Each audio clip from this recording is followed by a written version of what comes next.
So because yesterday you liked this segment where I answered the Insta Knit Night questions, I thought, okay, we will go on with this. And many of you asked me to talk about my Christmas traditions.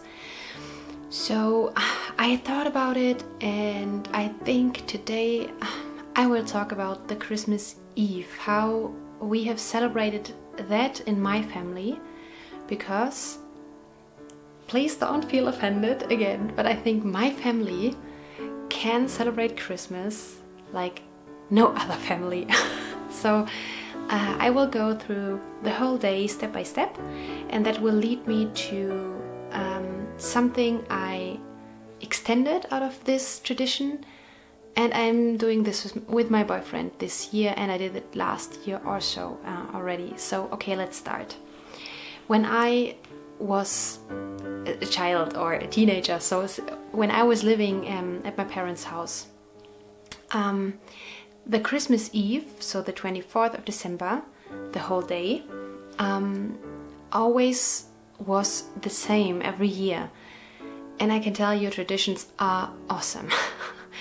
And by traditions I don't mean like something you do every year and it's not filled with love or joy. It's just something you do every year because you do it every year. You know that there are traditions like empty cases of something that was meaningful in the past, and there are traditions filled with meaning, filled with love and joy. Yeah, and first of all, meaning. So okay, let's start with the breakfast.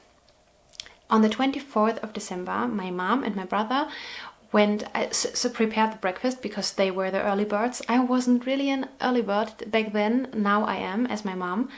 But my mom and my brother prepared the breakfast, and they went to a certain supermarket where there was a, how is that called in English? A Fleischer. Read the screen. And they had something that was called, or they still have this and sell this, that is called Fleischsalat. Meat salad. Maybe I find a proper translation and you will read it on the screen. Okay, that is something very delicious, and we don't buy fancy stuff throughout the year and for weekdays, so we have some things we only eat on Sundays or on the weekends. You know, I talked about it. Sometimes it's good to keep something, habits, nourishment, drinks, whatever, for special occasions, and that way they stay special and we can savor them more than if you drank it or ate it every day. So this meat salad, I call it now, they bought there, and freshly ground coffee. Something that doesn't sound very fancy, but for us, we always bought pre-ground, I think that is the word, coffee normally, and we didn't have a machine that was able to, ground the coffee. So my mother and my brother bought freshly ground coffee for the breakfast, and that was always, every year, it was a tradition. So, and when we other parts of the family woke up and came downstairs, there was a lovely dish filled with special Brötchen. We call it Brötchen, buns, and Germany is the land of buns and bread. We have such a big variety. You can't compare it to any other country in this world, I promise. I think Austria and Switzerland also have a big variety that is very comparable, but no other country has such a big variety. So special buns, and sometimes it was cinnamon bread, and special meat for the buns, and the Fleischsalat, the fresh coffee, mandarins, and then we sat there in the background. We had Christmas music, German Christmas music, mostly choirs. It's a very traditional thing to have CDs, Christmas music CDs, German songs sung by choirs. That is so typical Christmassy. It's not often the case that you have one singer singing a song. Yeah, so then we had this lovely breakfast. After that, my mom started to prepare everything for the dinner, because we every year ate turkey, and we were looking forward to that turkey every year. I think it is like in many families, Thanksgiving. You are looking forward to that special dish every year. And we ate it with, now I should have looked up all the words. Red cabbage, I think is the word, Rotkohl, and something we call Kroketten. Read the screen for that. And we had every year in the evening we had the same dessert. So it's something that's called Herrencreme. Herrencreme is vanilla pudding with whipped cream, chocolate sprinkles, I will call them, and rum. We always say a good schuss of rum. Yeah. So my mom started to prepare all that, because the turkey takes a long time. It is many hours in the oven. And it is so delicious. She filled it with apples and covered it. So then salt and pepper around and inside, I think inside. Then she covered it with red wine, a lot of red wine. And every once in a while, I don't know how often during the process, she was pouring over something that is called Malzbier.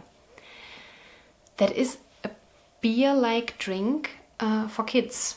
I will try to find a translation or a picture of Malzbier here. I love Malzbier. That is so delicious, very sweet, has a lot of sugar, but that is very good for the skin of the turkey.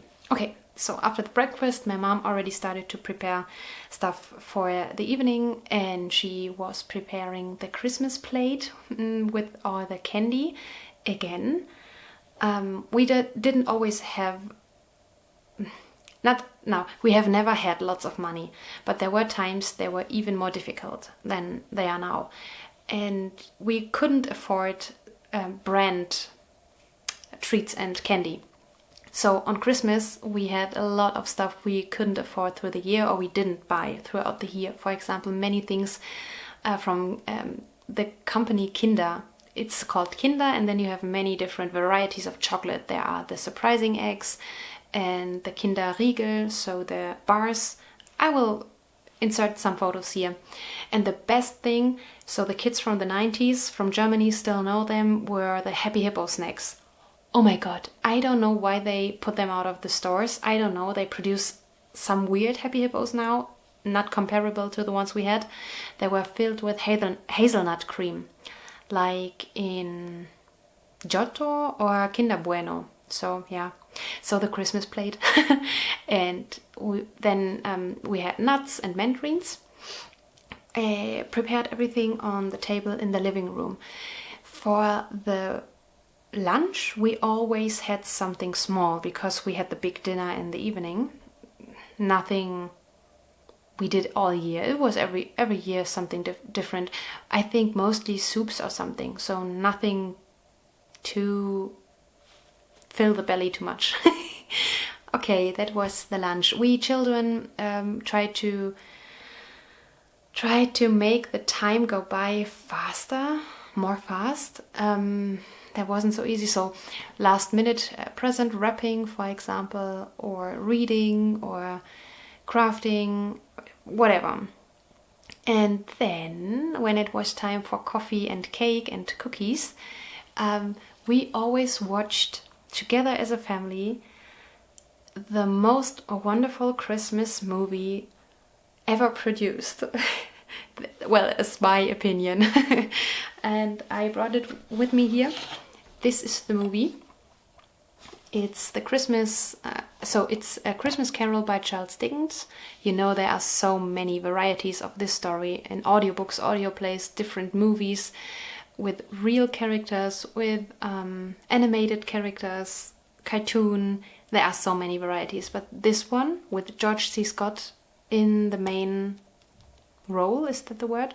Produced in 1984, is the most favorite Christmas movie of my family, and we always only watched it on Christmas Eve in the afternoon.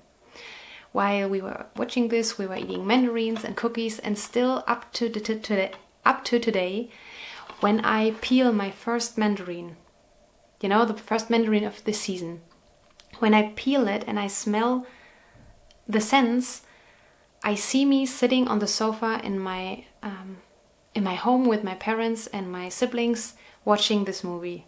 It's crazy. So scents are, I think, the most powerful trigger.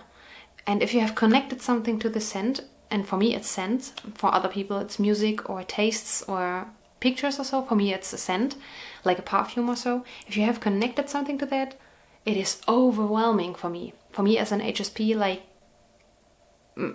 it's, yeah, maybe more overwhelming than for other people. So we always watched this movie. And then my mom don't really like this movie so much. She likes the story, but she doesn't enjoy this movie so much. So she was always sneaking out and caring for the turkey and the dinner. And then she came back and watched on with us. And yeah, it was always very, very funny and always so enjoyable. That is a very lovely tradition we had in our family. I don't know when we started that. So we did this since I can think. So I don't know when I'm the youngest child of 3. So I don't know when we started that. Yeah, and I still do this, and I still save this movie up for Christmas Eve. That is the opening scene in the old city of London, hearing the Big Ben, the old English Christmas songs sung in this movie, and then Ebenezer Scrooge walking down the path to his office, let's call it that. It is magical. It is really magical. So I don't want to digress so much, but it is heartwarming. This is amazing, and this is so close to the book. I can tell you, it is very close to the book. They have dialogues completely copied from the books. That is a thing I really like about movies based on a novel. Okay. No Christmas without this movie. I'm honest here. Yeah, okay. And yeah, after we watched this movie, so when we started at 3 p.m., so we were done by 4:30 or 5 around-ish. And then we started to prepare the Christmas table for the dinner. So always very nice tablecloth, and we had plates for under the plates, round golden plates. I don't know how you call it. I don't even know how to call this in German. So very big plates, and there you have put the real plate onto. Yeah, so we prepared everything and had an early dinner.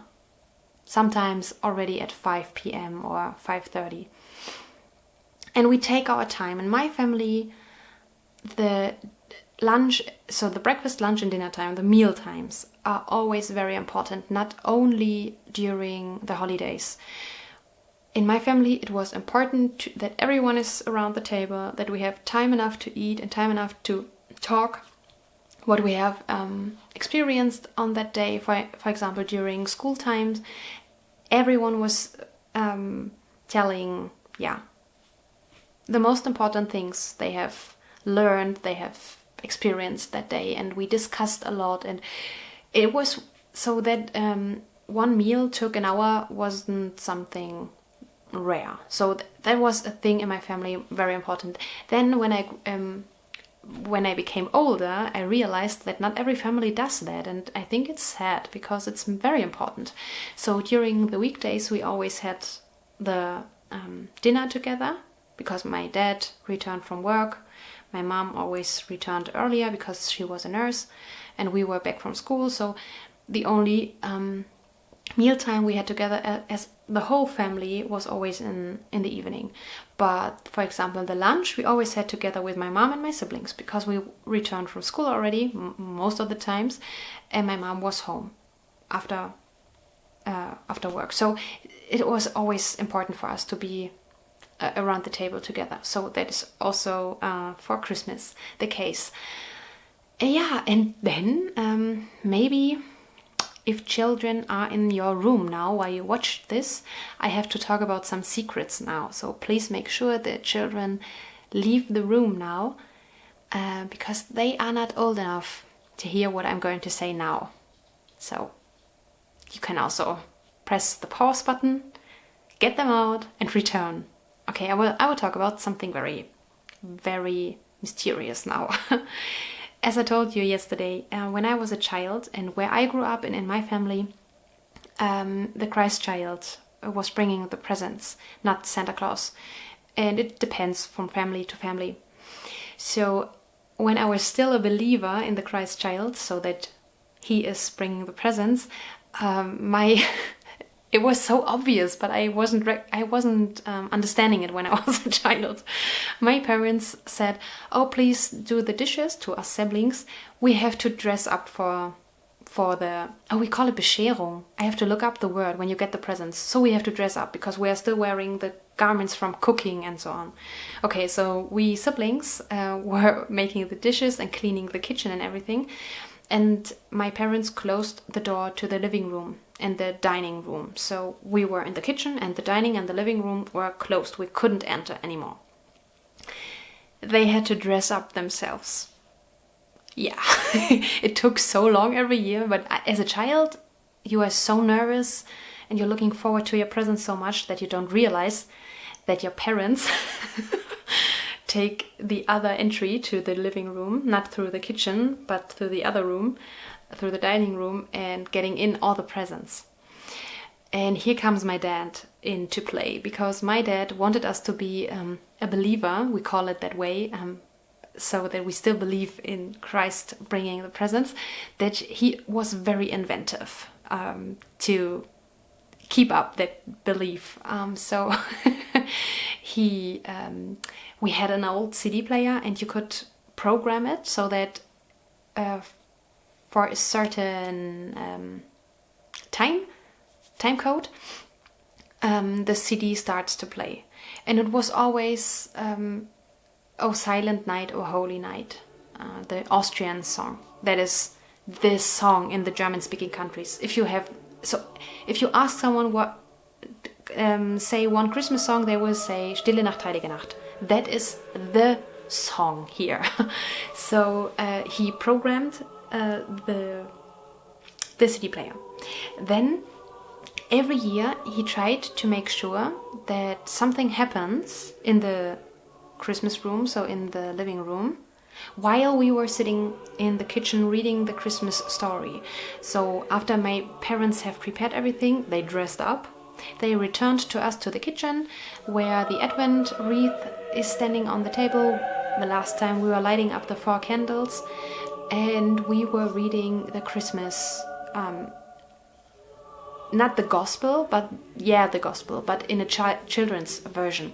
And always when we flipped a page, because it was big book, and on every page there were only 2 or 3 sentences. Always when we flipped a page, we were singing a song, and everyone was allowed to pick one song. So my mom always took Stille Nacht, Heilige Nacht, so O Holy Night, of Silent Night, O Holy Night.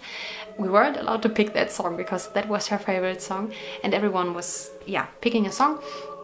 And my dad always made sure that while we were sitting in the kitchen reading and singing, he wanted something to happen next door, because we were believing that in that time, I'm getting nervous only thinking about it.